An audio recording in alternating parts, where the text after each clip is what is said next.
Hey everybody, it's Brad, and welcome to a new edition of Tubi Tuesday. This is for November, and for those who don't know what Tubi Tuesday is, this is a video that comes out on the last Tuesday of the month, and I recap some of my highlights and lowlights of what I've watched on Tubi this past month.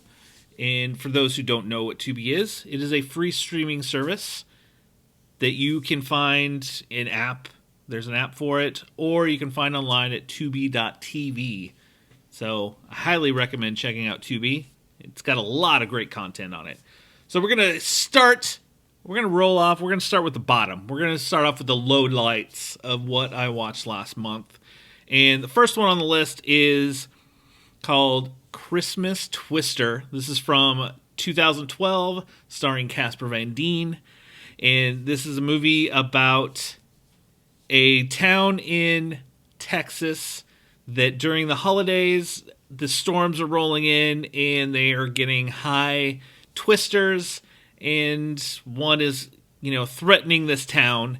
Casper Van Dien is kind of like a storm chaser. His wife is a newscaster, and he's trying to get this on TV to get people, warned of what is happening. And it's not a good movie. It very much feels like a Hallmark movie. I don't know if it was made by Hallmark or not, but it kind of has that feel, but not in a good way. Some Hallmark movies, they're cheesy, but yet they're still entertaining and fun, and this just wasn't. It just drug on, and obviously you could tell it was made for TV because the effects are terrible, but it just didn't even hit that so bad it's good feeling for me. And I say skip Christmas Twister. Next on the list is one that is very disappointing because the cast that is in this you have Tony Todd, you have Kane Hodder, you have Barbara Crampton, you have Gunnar Hansen, Dee Wallace, Sid Haig. It should have been a good horror movie, and this is Death House from 2017.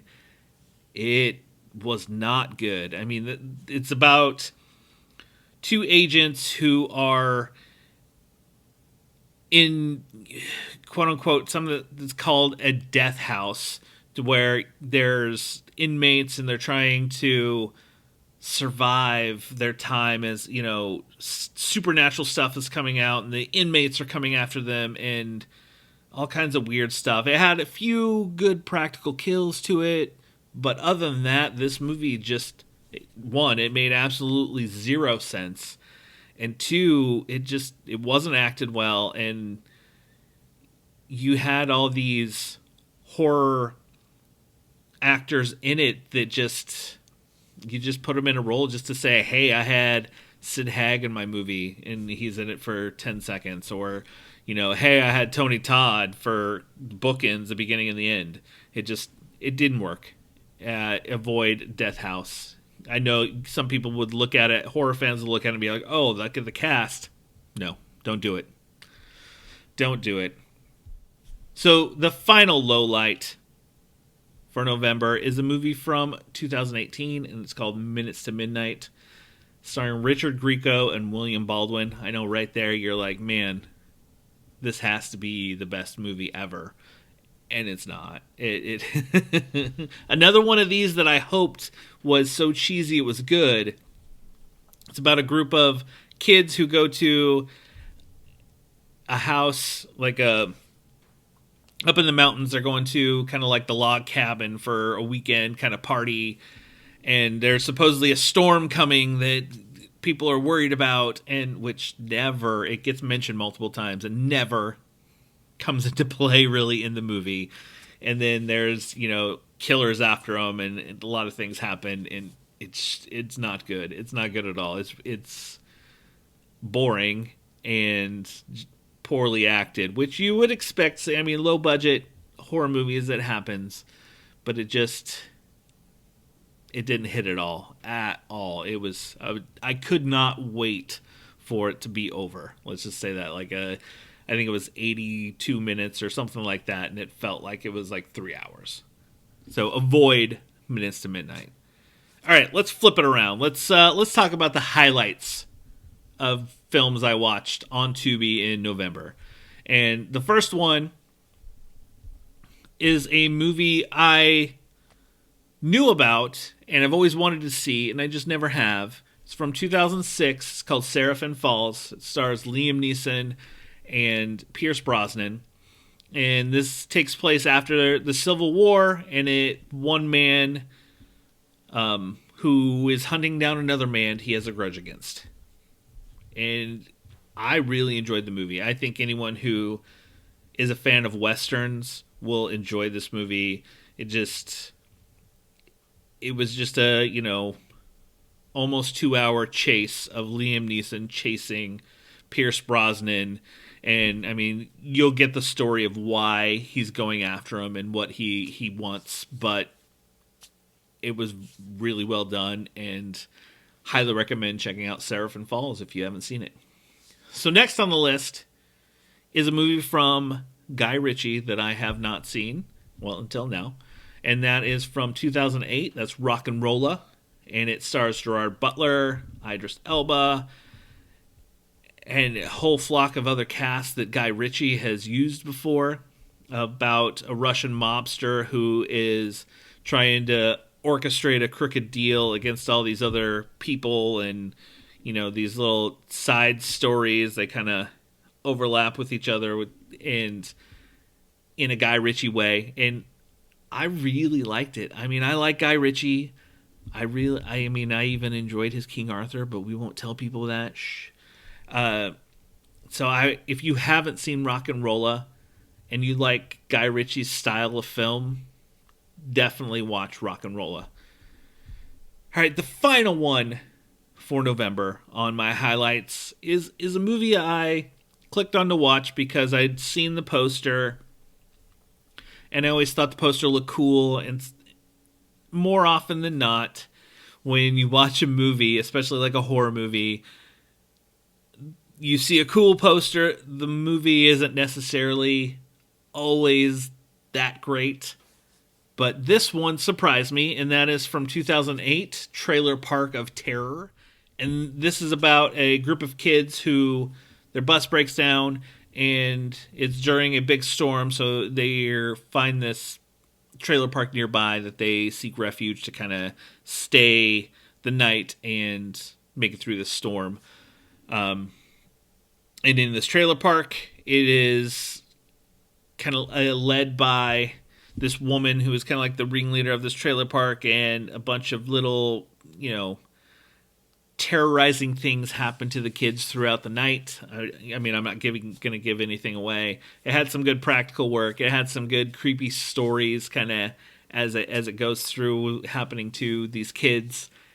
And it really surprised me because I wasn't sure. I was like, I'm going in looking for a low-budget horror movie to watch, and it had a cool poster. But it surprised me, and I really enjoyed it and would recommend checking out Trailer Park of Terror if you need, something horror to watch. So those are my highlights and lowlights. There are a few other recommendations that on Tubi that I would say check out. One is a new movie from this year from Dread Presents called Val, and it's not the Val Kilmer documentary by the same name. This is a horror comedy, but definitely recommend checking that out. Another one is The Freak Brothers, which is a Tubi original animated series. And a few others that are on Tubi that I would say you should watch that I enjoy. Battle Los Angeles is such a fun movie, and it is on Tubi, and I would say watch it. Man from U.N.C.L.E.